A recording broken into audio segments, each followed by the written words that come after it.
Man was stressing out about committing murder when he suddenly noticed a heist overhead. Using some tools, he lifted a 300-pound fat man into the air. He then laid out a waterproof mat and covered it with a thin plastic sheet, completing a makeshift dismemberment workshop. However, just as he was about to start the electric saw, Bjorn couldn't bring himself to do it because the person in front of him was his own boss. But there was no turning back now. Bjorn desperately tried to recall the contents of his mindfulness training class. When you're indecisive, just breathe in and then breathe out. You'll vomit from the stench of the corpse, but after throwing up, it means the negative emotions in your heart have been purged. He finally mustered up the courage. Since he didn't know where to start, he decided to begin with the arms. Actually, the feeling of cutting was incredibly smooth and fluid, just like cutting a cake. All he had to do next was bag the body parts and grind them into minced meat with a machine. The blood was quickly dispersed by the lake water, and the debris would be eaten by fish. Suddenly, he thought of something and quickly turned off the machine. He still needed to keep the boss's hands. The thumbs on them were the company's seal, which would be needed for signing documents in the future. There was also the ring on the index finger,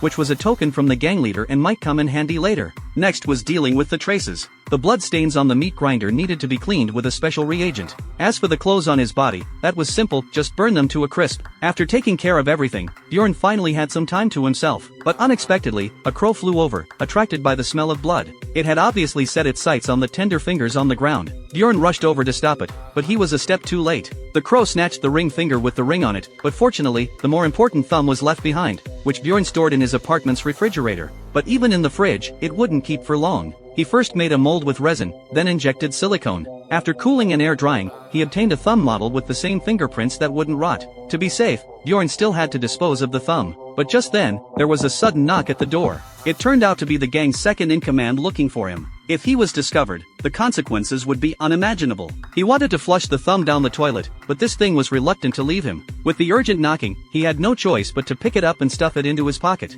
To cover the water stains, Bjorn had to strike an arrogant pose. Fortunately, Tony didn't notice anything unusual. He looked around while threatening Bjorn, saying if he didn't confess the boss's situation, he would let the dogs bite him, and his dogs loved human flesh the most. Hearing this, Bjorn had a brainwave. He took out the boss's thumb. Just like that, the good dog solved the problem. When Tony came out, he found that his dog was extremely polite to Bjorn. He had no choice but to berate Bjorn, saying if there was no big news about the boss within 3 days, he would chop Bjorn into pieces and feed him to the dogs. After Tony left, Bjorn breathed a sigh of relief. But what he didn't expect was that the crow that had snatched the ring finger brought him even bigger trouble. Due to copyright restrictions, this movie can only take you this far. The name of the movie is Mindful Murder.